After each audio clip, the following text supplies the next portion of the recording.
ہماری گاڑیاں چلتی ہیں تیل پہ. کبھی سوچا تیل کہاں سے آتا ہے, کیسے آتا ہے اور یہ کہاں سے نکالا جاتا ہے؟ میں آپ کو بتاتا ہوں اس ویڈیو میں. تو دوستو یہ ہے آئل پلیٹ فارم آف اپومیٹکس جو 16 فلور لمبی اور 2 فٹ بال گراؤنڈ جتنی چوڑی ہے.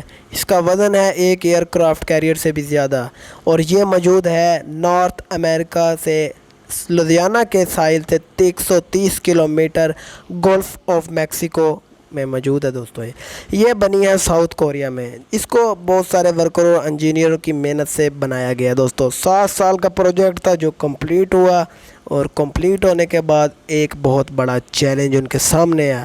چیلنج یہ تھا کہ اس طے قامت سٹرکچر کو ساؤتھ کوریا سے لے کر گولف آف میکسیکو تک روانہ کرنا. یہ بہت ہی بڑا چیلنج تھا دوستو, لیکن یہ دنیا کا سب سے بڑا میرین ویسل ٹرانسپورٹ ہے جو اس کو ٹرانسپورٹ کرنے کے لیے منگایا گیا. اپومیٹکس پلیٹ فارم کو اٹھا کر اس ویسل پر رکھنا ایک بہت بڑا ٹاسک تھا. اس ٹاسک کو پورا کرنے میں 7 دن لگنے تھے, لیکن اچانک سے ان کو خبر ملتی ہے کہ بھائی پیسیفک اوشن کے اندر تو طوفان آ گیا ہے, اور اس طوفان نے سپر ٹائفون کی شکل اختیار کر لی ہے. تو یہ ایسی خبر تھی جنہوں نے ان کے پیروں سے نیچے سے زمین ہی نکال دی تھی. اس لیول کا ٹائفون 20 سالوں بعد آتا تھا. 20 سال بعد ایک ٹائفون پیدا ہوتا تھا.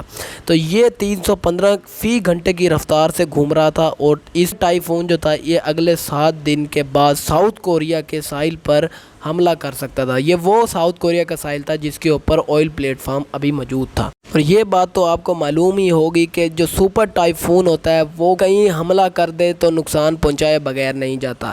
ورکر, انجینئر اور ٹرانسپورٹ ایکسپرٹ کے لیے یہ چیلنج بہت بڑا تھا کہ وہ 7 دن کا کام کو 3 دن کے اندر کمپلیٹ کریں. اپومیٹکس آئل پلیٹ فارم کو شپ یارڈ سے اٹھا کر میرین ویسل پر لوڈ کریں.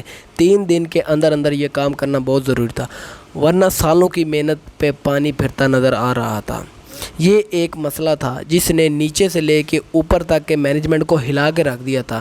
یہ oil plate form shell oil company کا سب سے بڑا پروجیکٹ تھا, جس کی وجہ سے کوئی غلطی کی گنجائش نظر نہیں آ رہی تھی. سپر ٹائفون کو اوائڈ کرنے کے لیے اپومیٹکس کو وقت سے پہلے روانہ کرنا بہت زیادہ ضروری تھا. اس لیے انہوں نے ایک ورکر کی آرمی زیادہ منگا کے کام پہ لگوا دی, اور دوسری طرف مینجمنٹ اور پیتھولوجسٹ جو ہے وہ مل کر سپر ٹائفون پر نظر رکھے ہوئے تھے. آخرکار کام 3 دن کے اندر کمپلیٹ ہوتا ہے. اب بڑی جو مشکل تھی وہ اپومیٹکس کو اٹھا کر فلوٹنگ ڈک پر لوڈ کرنا تھا.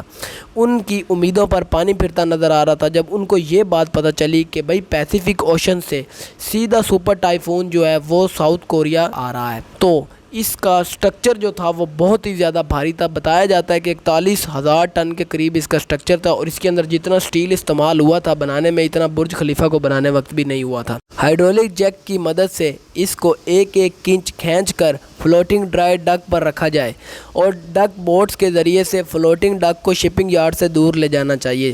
یہ ان کا مقصد تھا جہاں سے اس کو میرین ویسل پر لوڈ کیا جا سکے.